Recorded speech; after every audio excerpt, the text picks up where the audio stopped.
Bismillahirrahmanirrahim. Assalamualaikum warahmatullahi wabarakatuh.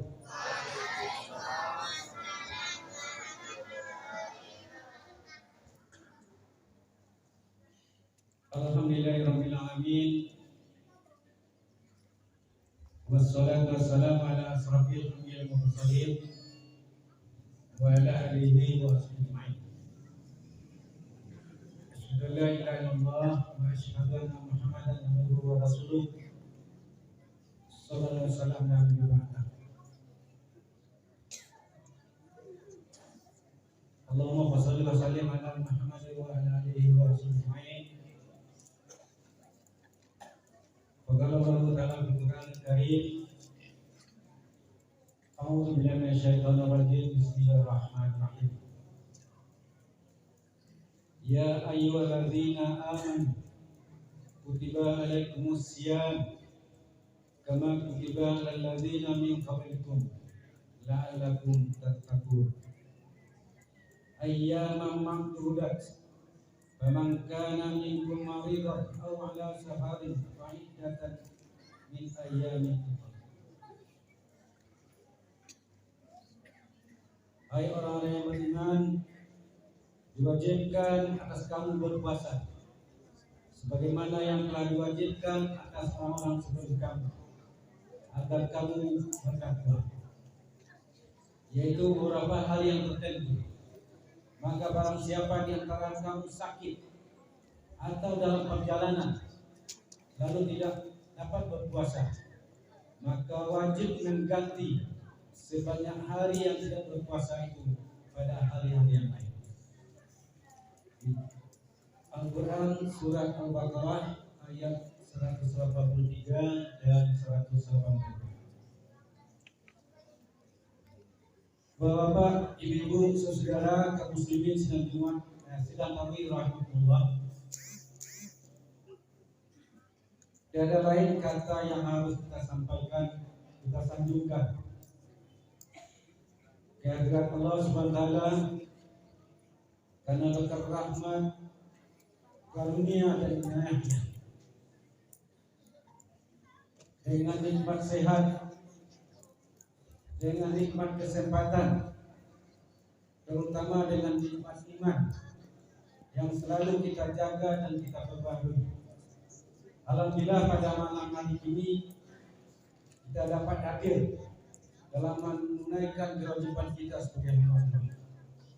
Yang alhamdulillah sebentar ini sudah dapat kita laksanakan sholat isya berjamaah yang insyaallah kita iringi dengan tausiah Ramadan dan nantinya akan ditutup dengan sholat tarawih dan witir.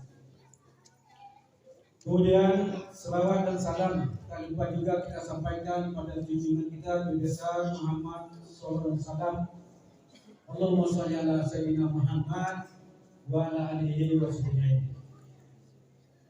Karena berkat perjuangan beliau bersama para sahabat telah menanamkan panji-panji keislaman, panji-panji keimanan bagi umat yang alhamdulillah sampai hari ini masih dapat kita pedomani. Beliau memberikan jaminan kita tidak akan sesat buat selama-lamanya sekiranya kita berpegang teguh kepada kedua yang beliau tinggalkan, yakni Al-Quran dan Sunnah. Bapak, ibu-ibu, jamaah tarawih rahimahullah, mari sejenak kita menjelang sholat tarawih sama-sama kita ingat badir, sama-sama kita ulang apa yang diperingatkan oleh Allah melalui firman-Nya, apa yang diingatkan oleh Rasulullah melalui sabdanya. Moga-moga ini menjadi tambahan pemahaman bagi kita semua dan juga dicatat sebagai amal ibadah. Amin amin ya rabbal alamin. Kini tanpa terasa kita sudah masuk pada malam yang ke-23 dari Ramadan, malam ke-23, malam ketiga dari Ramadan. Langsung pergi itu. Kalau muda berpasura malam keempat dari Qiyamul Ramadan, dan kita sudah melaksanakan 3 hari yang namanya siap. Bapak Ibu jemaah sidang tarawih rahmatullah. Pada malam ini seketik mari kita doa yang menjadi dasar pelaksanaan ibadah puasa ini dalam artinya itu surat Al-Baqarah 183. Barangkali surat itu sangat hafal bagi kita dan sudah sangat asing bagi kita. Jangan bagi kita, bagi anak-anak kita yang Al-Baqarah 183 itu nanti baca. Namun untuk menghayatinya, mengamalkannya, ini yang perlu sama-sama kita tengok. Bapak Ibu jemaah sidang tarawih rahmatullah. Kita melaksanakan puasa bukan hanya tamkin. Bagi kita yang lah umur, nanti umur 50 tahun, lah barangkali puasa. Anggaplah sejak umur 5 tahun dah puasa, umur 50 ini, berarti dah sampai 5 tahun melaksanakan puasa.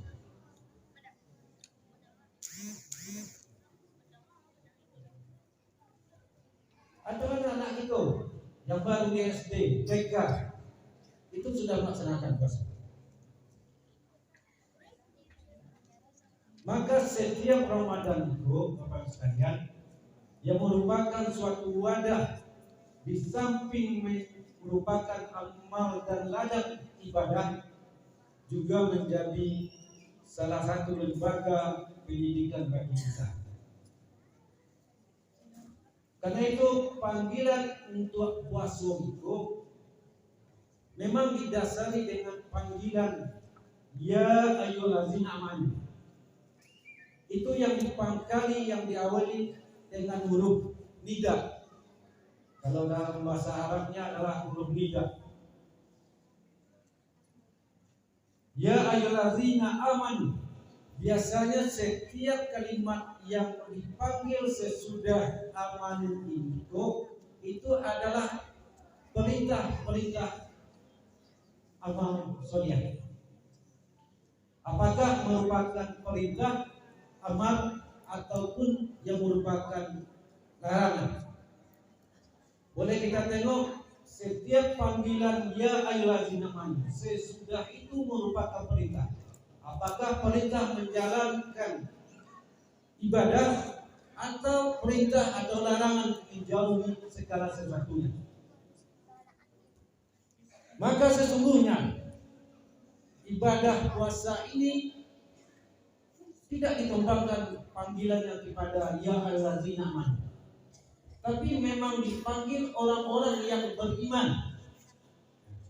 Ini menunjukkan bahwasanya puasa itu secara hakikinya, secara hakikatnya puasa itu baik. Walaupun secara lahir puasa itu ringan. Apa bukti ringannya? Anak-anak 5 tahun, 6 tahun, TK baru mampu dan dapat melaksanakan puasa. Itu menunjukkan secara lahir puasa itu tidak boleh. Hanya menahan haus dan lapar dan segala yang membatalkan puasa dari terbit fajar sampai terbenamnya matahari. Tidak bayar.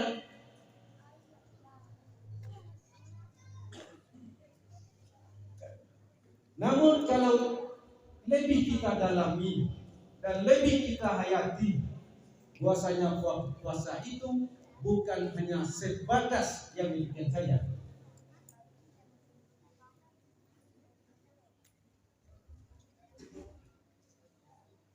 Bapak Ibu jemaah sidang tarawih rahmatullah.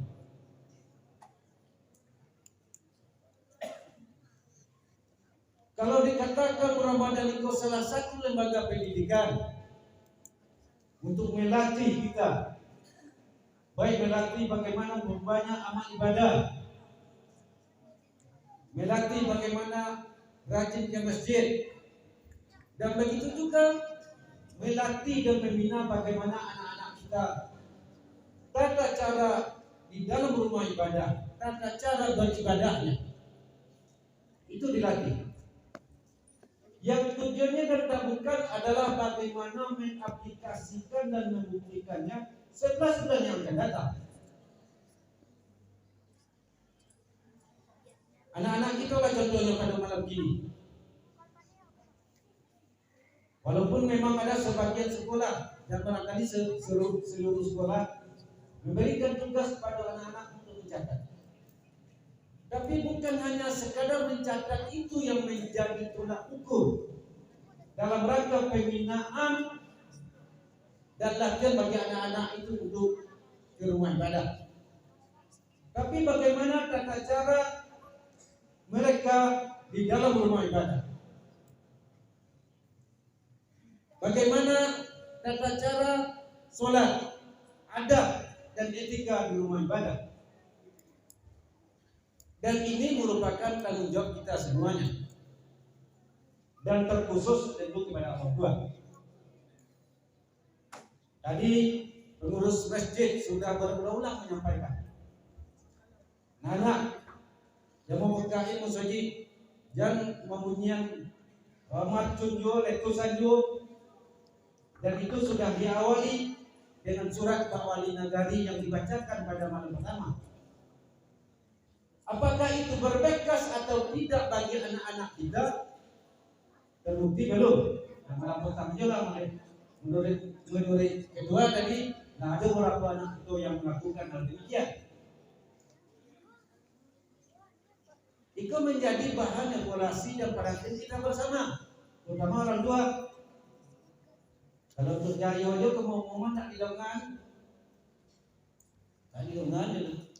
tapi saya kini yang menogah dan menasihati anak itu kini baik kalau yang tak beragam. Kini bapak sekalian ada anak-anak muka musuhi, saya mampu menegur, saya mampu mencuci, penyangan saya udah loh.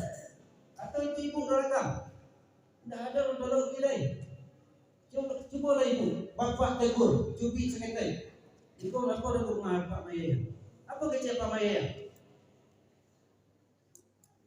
Kadang-kadang anak-anak boleh sebagian, kebanyakan seperti itu. Apalagi dewasa ini memang itu salah satu dilema dalam rangka pendidikan. Kalau dulu masuk-masuk abolah, masuk-masuk kurang 50-an ke bawah umur, masih mencoba pendidikan itu pendidikan pakai rotan. Mengaji itu pakai rotan. Di sekolah itu orang itu patah-patah gitu. Tapi tidak ada yang itu. Tapi ini dengan adanya hak itu susah gitu. Mana guru-guru kalau memang berangi anak muridku di bagian saja. Betul. Ada muka anak-anak di belakang kan ada tolong negara. Atau di muka tidak ada. Jangankan ke pengurus masjid itu. Kadang-kadang mamaknya sendiri tak kalau negara ini. Orang dia kan yang kita juga apa kan yang bilang. Bapak Ibu sekalian, karena itu kembali lagi. Bagaimana pembinaan pendidikan bagi anak itu memang tergantung pada orang tua. Orang bodoh mencatat anak-anakku catat mau apa oleh. Nah itu kalau untuk izin dapatnya. Karena yang membeli macam ni siapa dia beli? Apa kaya itu? Tadi tanya tadi, juga mau beli macam. Apa macamnya tu? Reso nak tu? Itu ya. Kalau itu aja tak termampat, Bapak sekalian. Karena itu kini pendidikan, pembinaan mental anak-anak itu memang terletak pada orang tua. Jadi salahkan ini di mama tempat ibadah, heboh. Tapi kita syukurlah dengan tegas ini pengurus kita setiap saat menyampaikan enggak itu, walaupun ada cuci. Kadang waktu saya bisa jalan dulu dah. Tak ada yang tolong menegur. Cuma kita tegur itu, menanginya. Lain yang itu. Karena itu Bapak sekalian, dengan adanya bulan Ramadan itu, mari kita bersama-sama. Mari kita preso anak itu. Bade amo sawi ko amo punya anak belum tongke belum. Tapi amo titip orang Ada anakku jontiak perlu jontiak lingkungan. Enggak oriet. Memang banyak laporan, Mas. Itu semua produk yang oriet salah. Alhamdulillah. Tapi kalau disampaikan itu pada orang tuanya, berang gini. Mudah-mudahan awak yang di Tanjung Jati pun ada yang seperti itu. Tapi kalau di topik lain, di Tegur itu malah berang orang. Bapak Ibu sekalian, karena itu bulan Ramadan itu mari. Jadi tidak itu kan, pokoknya meboh ni besok berbeli apa itu saja ya. Tidak pula seperti itu. Tunjukan ajar besok boina. Jangan meboh oleh mencatatlah, sodatlah. Tidak yo ulangnya besok. Kalau memang mendidik dan melatih anak kau tak bisa sehari 2 hari yo. Sampai akhir balik itu tanggung jawab kamu. Akhir baliknya so apa kalau joni biasa lah. Bebas itu. Jadi mudah-mudahan Bapak sekalian untuk malam-malam selanjutnya pengurus nak bimbau lagi yang meboh jo anak-anak di masjid yang mau Mekah jo. Itu kalau ada itu aku yakin setiap anak yang lahir itu ada apa mayai. Maka setiap apa mayai bertanggung jawab memeresok anaknya pulang masjid. Ambil boleh. Kau mak cakap cakap. Peresok. Tapi Bapak sekalian mohon maaf. Jika orang tuanya dulu tidak lalai dan abai dalam hal tersebut. Itu pertama. Yang kedua, bulan Ramadan itu bukan hanya sebatas puasa itu saja. Tadi kan dikatakan, bahkan Nabi itu mengatur betapa banyak umat dan disuat dan puasa nandape anu auf dan nikah. Itulah dikaitkan oleh Nabi yang oleh hamba yang silap. Artinya apa? Kita hanya rajin berpuasa, hanya rajin tarawih, tapi tidak mendapatkan apa-apa. Barangkali termasuk apa? Maka karena itu mari kita beresok, apakah puasa yang kita laksanakan, apakah qiyam Ramadan yang kita laksanakan itu memang sudah berbuah atau belum? Kalau puasanya anak-anak sesuai dengan pengertian puasa itu menahan haus dan lapar dari terbit fajar sampai terbenam matahari. Oke, sah puasanya secara hari. Kalau ditingkatkan puasanya yang namanya puasa orang Khawas sesuai apa yang disampaikan oleh Imam Al-Ghazali itu, di samping menjaga puasanya yang membatalkan secara syar'i, juga memelihara dan menjaga puasanya dari hal-hal yang menghabiskan pada amal puasa. Bapak Ibu jemaah yang dirahmati Allah, iko yang banyak itu termasuk Allah. Puasa kita sah, tidak batal. Tapi di akhir puasa itu, di saat kita berbuka, maka puasa kita itu tidak ada nilainya. Sudah nol. Kenapa? Karena dari sudah makan pada siang, sudah melakukan hal-hal yang merusak dan yang menghabiskan pahala amal ibadah puasa itu.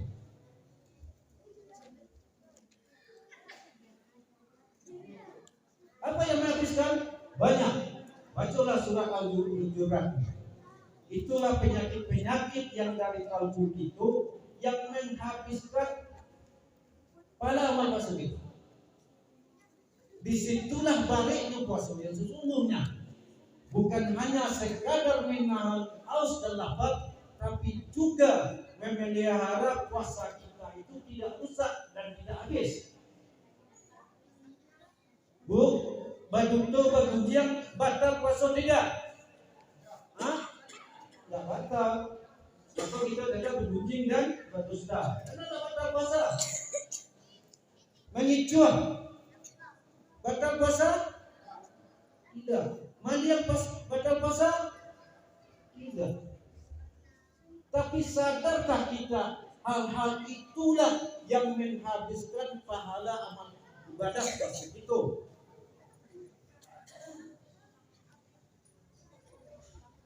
Ya puasa kita dari pagi sampai sore leh. Udah semua masjid baru sudah salat subuh. Nah, atau enggak saya tinggal bang, atau enggak di kolong. Apa ujiannya bang? Tapi aku yakin, mohon maaf, bapak ibu jemaah kita pun ada yang seperti itu. Ini tak ada ya, nah iya lah. Sampai ke rumah saya lah 30 mencari Tuhan. Woi, nanti saya lupa rumah depan. Lah banyak dari C ke 2 ke 3. Bapak ibu itu pagilah rusak. Malah mau pasal itu. Bapak ibu mah itu. Beruntung, beruji yang semacam adu domba, dan segala macamnya.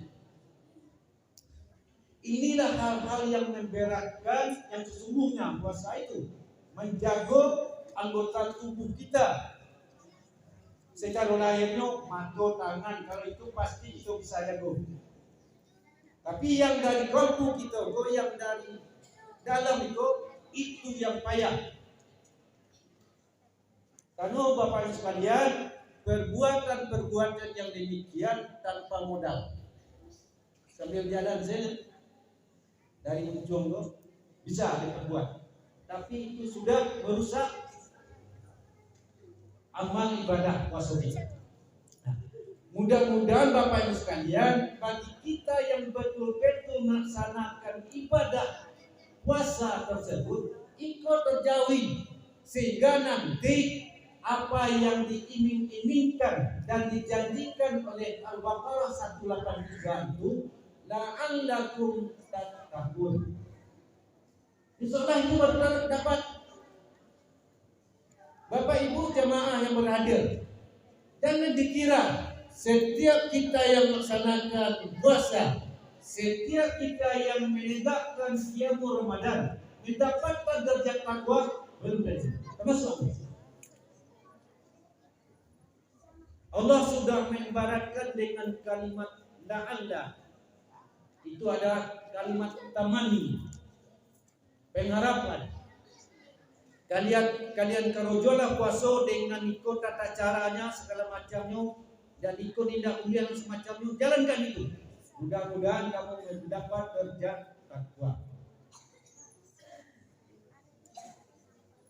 Kalau kita hanya menahan haus dan lapar saja, tidak menahan dari hal-hal yang merusak dan menghabiskan pahala amal ibadah puasa itu yang dikecil domi itu. Bara banyak besok umat dan yang melaksanakan puasa, tapi mendapat hanya au gelisah. Mudah-mudahan kita berdoa kepada Allah, semoga kita terjauh dari hal-hal yang demikian, sehingga amal ibadah puasa kita itu memang berbuah, bernilai di sisi mata agama kita, di sisi Allah, di mata Allah juga bermanfaat terhadap lingkungan kita. Bapak Ibu jamaah sidang Allah. Kemudian di samping amal-amal ibadah itu sangat banyak hikmah Ramadan sesungguhnya yang harus dapat kita terapkan dan kita buktikan dalam tindak tanduk kita sehari-hari. Pertama, paling tidak itulah disampaikan. Kami juga banyak. Kita dapat merasakan bahwa perasaan orang yang tidak makan, orang yang lapar. Walaupun di jorong awak, di negara awak, orang nak makan tak ada ya. Tak ada lah. Kalau adunya orang nak di awak tak makan, tak makan saja, itu lapor pak jorong. Tidak ada.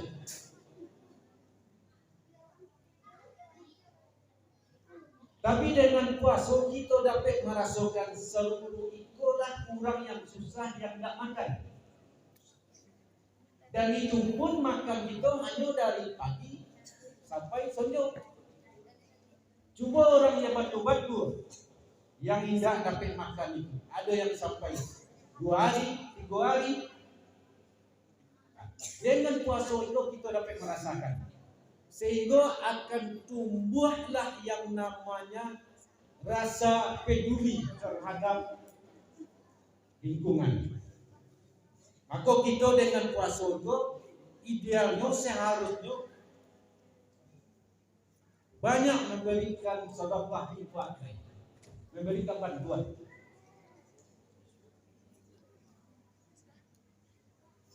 Yang kedua, maknanya dengan puasa itu kita konsisten terhadap waktu. Bapak Ibu jemaah yang berhadir, dengan puasa kita tertib dan diatur. Puasa bila dimulai semenjak terbitnya fajar, di saat orang azan, itulah mulai puasa sampai terbenamnya matahari. Bagi orang yang puasa, tidak ada yang namanya mengingkari aturan itu, waktu yang telah ditentukan. Tadi itu pukul 1. Kurang seminit baru. Alana mau kita berbuka sebelum tiba waktunya, tidak nama. Walaupun kita seorang saja, tidak mau kita. Itu menunjukkan bahwasanya kita patuh dan taat terhadap aturan.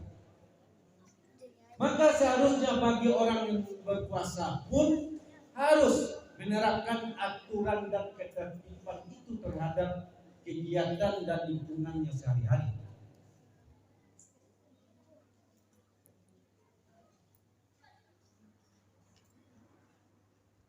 Yang ketiga, sabar. Kalau orang puasa itu untuk kesabaran. Sabar dalam hal apa saja. Jangan kebacokak, kamebo dan semacamnya. Sabar untuk mencicip perbukaan, sabar kita menunggu waktunya. Apalagi terhadap pertengkaran dan permusuhan, tidak nomor. Sehingga kalau ada orang yang ingin bacokak, bergunjing dan semacamnya, katibu aja, amak-amak tetek kan, harus menyampaikan isu itu semacamnya. Kata dan sedang puasa. Walaupun menyampaikan itu adalah hal yang tidak baik, itu menunjukkan bahwasanya kita dalam berpuasa itu sabar kita ditutup. Yang kategori terakhir, kita merasa dalam pengawasan Allah.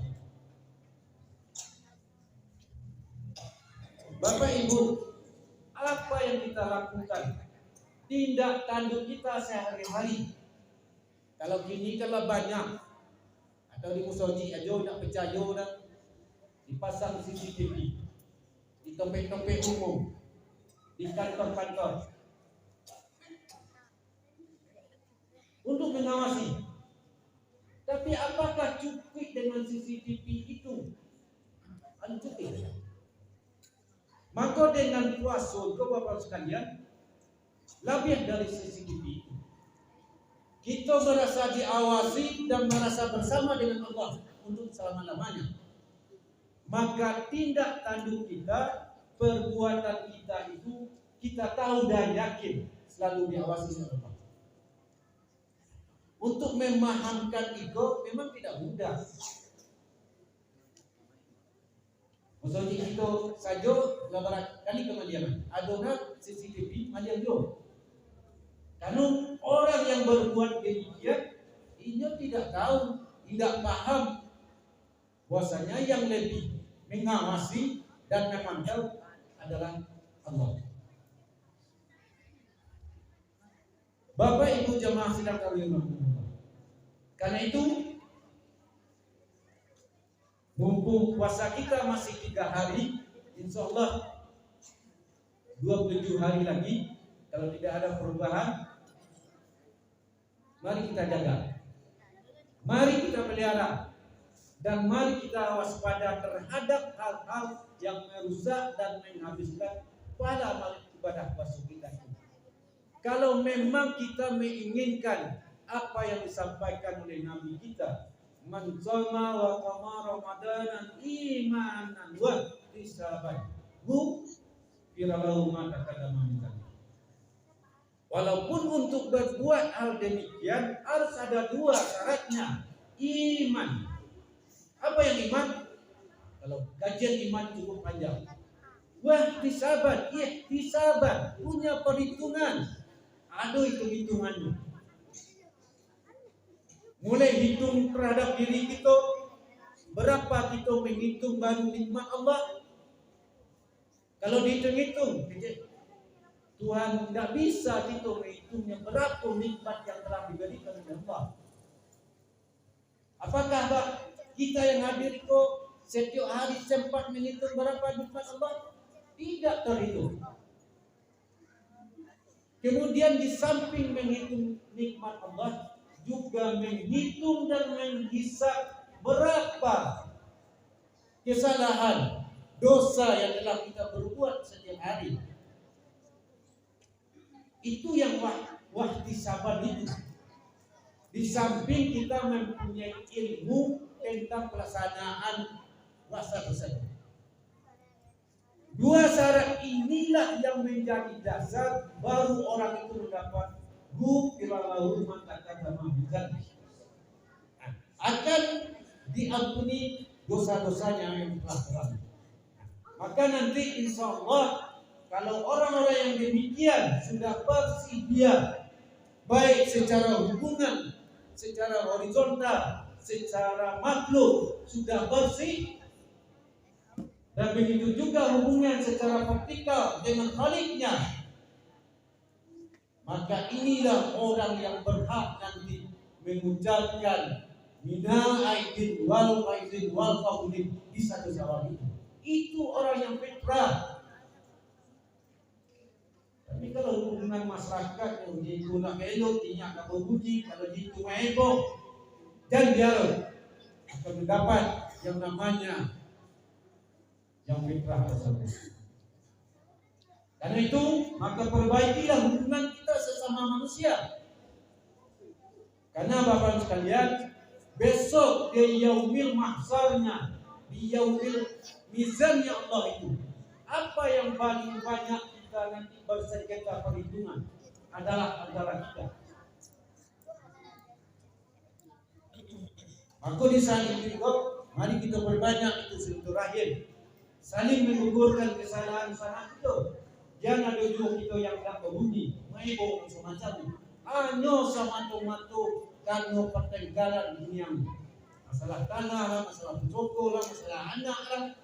Yang hakikinya itu hanya merupakan amanah dan ujian oleh Allah. Mampu tidak melaksanakan ujian itu? Itu dituntut dengan kadar iman kita pada Allah.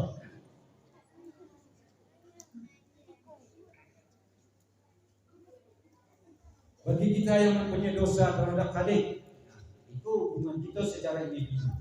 Mari kita berbanyak bertobat kepada Allah. Kita memanfaatkan bulan puasa ini untuk minta ampun dan istighfar kepada Allah.